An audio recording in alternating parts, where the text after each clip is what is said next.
7 जुलाई 2021 को दिलीप कुमार साहब का इंतकाल हुआ। ही वॉज 98 ईयर्स ओल्ड और उन्होंने एक नहीं, दो नहीं, 3 जनरेशन को अपनी एक्टिंग से मुतासिर किया था। कौन कमबख्त है जो बर्दाश्त करने के लिए पीता है।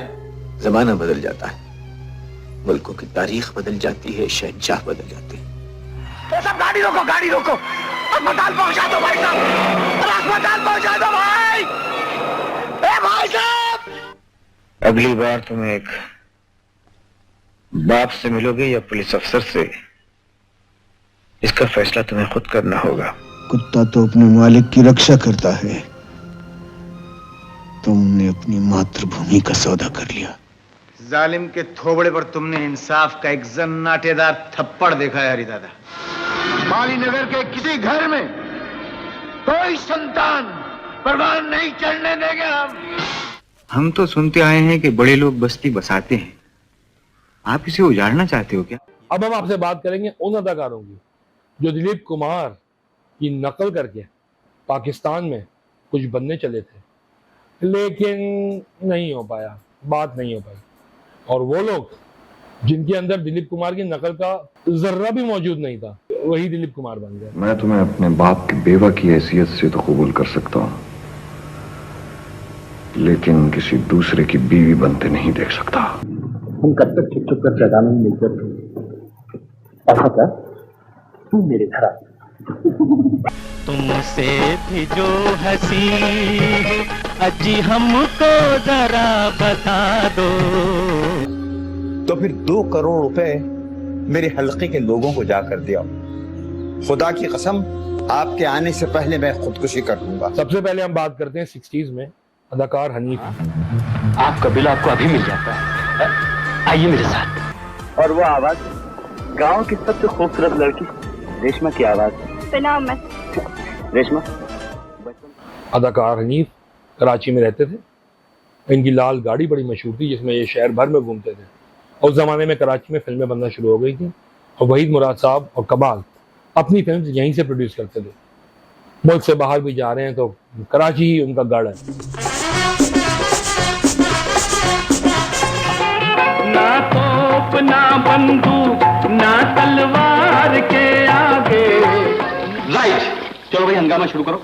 इकबाल में आज एक फड़कता हुआ गाना सुना दो। क्या चाहते हैं हम दीवाने, बेदर्द जमाना ना जाने। हम लोग तो प्यार के प्यासे हैं, कोई माने या ना माने। हनीफ साहब वैसे तो 1964 में आज़ादी या मौत नामी फिल्म से इंट्रोड्यूस हुए थे, लेकिन उसके बाद इन्होंने वहीद मुराद और कमाल का साथ ऐसा पकड़ा कि वहीद मुराद और कमाल की फिल्मों में ये आने लगे। समंदर फिल्म का गाना साथी तेरा मेरा साथी वहीद मुराद और हनीफ पे पिक्चराइज हुआ।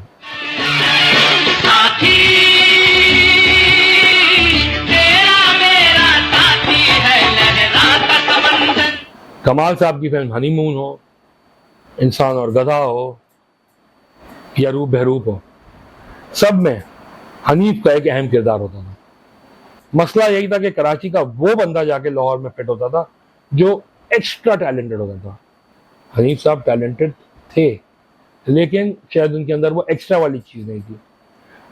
उनके दोस्त यार जानते थे कि वो दिलीप कुमार की कितनी कॉपी करते थे। उनके घर में एक कमरा भरा हुआ था दिलीप कुमार की तस्वीरों से। उनका अंदाज दिलीप कुमार जैसा था, वो चाहते थे कि वो दिलीप कुमार लगे, कटिंग वैसी थी, सब कुछ था, लेकिन शायद किस्मत नहीं थी। Don't be silly, don't be silly, don't be silly, don't be silly।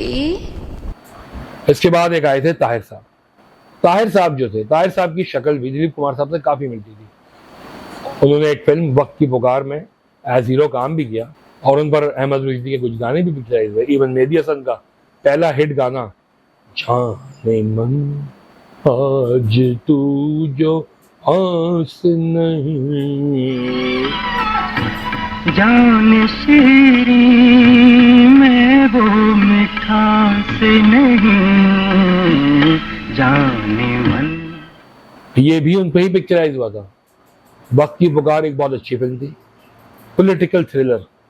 इसमें ताहिर साहब का किरदार एक अखबार के एडिटर का था और ये सच की तलाश में निकलते हैं और एक्सपोज करते हैं वो लोग जो पाकिस्तान को बदनाम करने की कोशिश कर रहे थे। जेबा इनके साथ हीरोइन थी, लेकिन वो फिल्म सेंसर की वजह से कटकुटाई का शिकार हुई और ज्यादा न चल सकी। उसके बाद ताहिर साहब जो थे वो गुमनामी में चले गए, खुद एक फिल्म प्रोड्यूस करने का फैसला किया, संतराशी शुरू कर दी, ढक ढक ढक ढक ढक, खुद चीजें बनाते थे, लोगों के घर में बुत बुत बनाते थे और एक फिल्म बनाने की कोशिश की, लेकिन वो नहीं बन पाई। होंगी कुछ वजूहत। अगर वक्त की पुकार हिट हो जाती तो ताहिर साहब को हाथों हाथ लिया जाता। Common sense. छुपन छुपैया खेल रहे हो डॉक्टर? हाँ? कौन है तू? कौन? वो पकड़ लेंगे। कौन पकड़ लेंगे? पाकिस्तान टेलीविजन पर कुछ अदाकार थे जो दिलीप कुमार साहब का अंदाज अपनाते थे, नकल नहीं करते थे, इसीलिए शायद वो इतना लंबा चल गए। संडे ब्रंच में शब्बीर राना हाजिर। अच्छा, इतना शरीफ आदमी। वैसे ये नासिर अंकल के घर जा रहे हैं, कोई पैगाम भिजवा रहे हैं?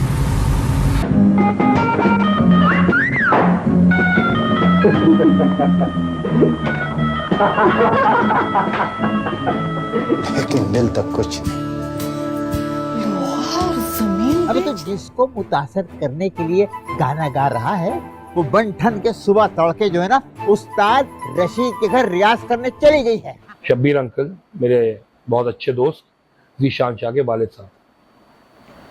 मुलाकात मेरी उनसे कभी नहीं हुई क्योंकि उनसे मेरी दोस्ती हुई थी कोरोना के दिनों में, और कोरोना उनको हो चुका था, हमें भी हो चुका था, तो मैं फोन पे उनको पी जाया करता था और मुझे तो बहुत मजा आता था भाई उनसे बात करके। पूरा पुराना कराची उन्हें याद था, कोई भी आदमी हो, चाहे वो मुइन अख्तर हो, अहमद रिजवी हो, शब्बीर अंकल न्यू दिल्ली का प्लस पॉइंट ये था कि वो एक्टर बड़े अच्छे थे। दिलीप कुमार उनके पसंदीदा थे, इनकी दिलीप कुमार से मुलाकात भी हो चुकी है। ये इंडिया गए थे, अदाकार महमूद ने इनको दिलीप कुमार से मिलवाया था, तो वो मोमेंट जो था वो तो उनका आ गया, लेकिन उन्होंने नकल कभी दिलीप कुमार की नहीं। हाँ, उनसे जब कहा जाता था तो वो दिलीप कुमार बन जाया करते थे, अरे भाई तुम क्या कर रहे हो, लेकिन उन्होंने बहुत सारे रोल्स और भी किए हैं। देखिए मिस्टर साइक्लोन, अगर हम इस किस्म की धमकियों में आ जाएं तो हमारा अखबार 2 दिन नहीं चल सकता, समझे आप? सुनो बेटे, सलीम कंप्यूटर वाले की दुकान कहाँ है? अंकल ये अरे बेटा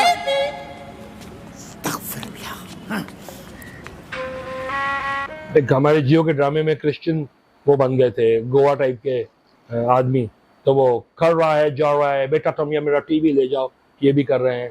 किसी ड्रामे में वो लड़की के अब्बा बने हैं, तो जाहिर है वो दिलीप कुमार थोड़ी बने होंगे, वो तो अपना किरदार कर रहे हैं, लेकिन कभी कभी उनको दिलीप कुमार करके याद कर लिया जाता था। एड्स भी किए उन्होंने और उन्होंने बहुत कुछ किया है, बहुत जबरदस्त आदमी थे। उन्होंने दिलीप कुमार को तारी नहीं किया अपने ऊपर, इसीलिए कामयाब रहे।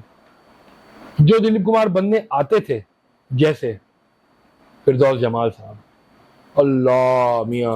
मैं कोठियों में जाता रहता हूँ, आप लोग इंसानों से ज्यादा चीजों में मगन रहते हैं। कमाल है, जिंदगी एक ही मर्तबा गुजारना है। मुझे भरपूर जिंदगी पसंद है, बहुत सा रुपया हो, बड़ा सा दौलत, इज्जत, सारी आसाइशें मिल जाएंगी,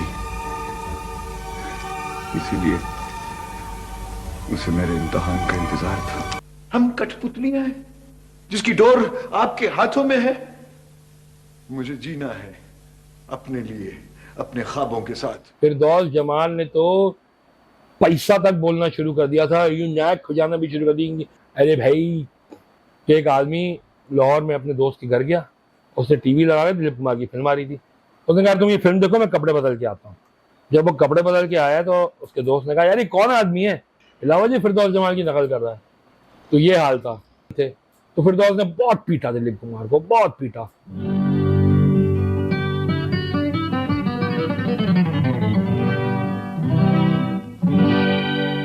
और एक आदमी जिसने पीटा नहीं, जिसने दिलीप कुमार को सिर्फ सीडी बना के पूरी हुकूमत की, वो हमारे नदीम साहब। ओए होए होए, क्या हैंडसम आदमी थे यार। काश कोई मुझको समझाता, मेरी समझ में कुछ नहीं आता। लगता है उन दोनों ने हमें बेवकूफ बनाया। क्यों? पता नहीं क्यों। कहाँ हो तुमको ढूंढ रही है ये बहारें, ये समा। मुझे मेरा बच्चा अपनी जान ज्यादा अजीज है सर, मगर उससे भी कहीं ज्यादा मुझे शबाना की इज्जत अजीज है। कभी ख्वाहिशों ने लूटा, कभी बेबसी ने मारा। अपने काम में ध्यान दो, चलो कमो। मेरे ख्याल से इसको तो बड़ी देर लग जाएगी ठीक होते। आइए मैं छोड़ाऊं आपको। गाड़ी ठीक हो गई है। गाड़ी ठीक। तेरे बिन मेरा जीवन ऊंचा मेरी फाइलों का ढेर, आपको वो इंसान नहीं देखने देगा योर ऑनर जिसने आज तक कोई जुर्म नहीं किया। तू है दुनिया मेरी, ऐ मेरी जिंदगी, कभी होंगे न हम तुम जुदा। साला छोकरी होकर टाइगर को चाकू दिखाता है। एक हाथ मारेगा तो दूसरा सांस मुश्किल से लेगा, समझा? नहीं समझा? कभी मैं सोचता हूँ कुछ न कुछ कहूँ, फिर ये सोचता हूँ क्यों ना चुप रहूं। सिंगिंग वो करना चाहते थे लेकिन उन्हें करनी नहीं दी किसी ने। उनको एज ए हीरो चांस दिया गया और रखा गया सामने दिलीप कुमार कि ये बनना है बेटा, ये। बेग साहब ने वो बनना शुरू किया, हिट हुए, और नादान के बाद जो गोपी की कॉपी थी उसके बाद ऐसा रास्ता अपनाया अपना कि फिर जरूरत नहीं पड़ी उन्हें वापस पलट के देखने की। लेकिन दो एक्टर्स, एक नदीम साहब जो एज ए सिंगर अपना करियर बनाना चाहते थे, वो आ गए दिलीप कुमार की जगह, and Shabbir Rana was known as Pakistan Dilip Kumar till the day he died. इन दोनों ने दिलीप साहब की कॉपी नहीं की, बन गए। बाकी उन्हें की, गायब हो गए।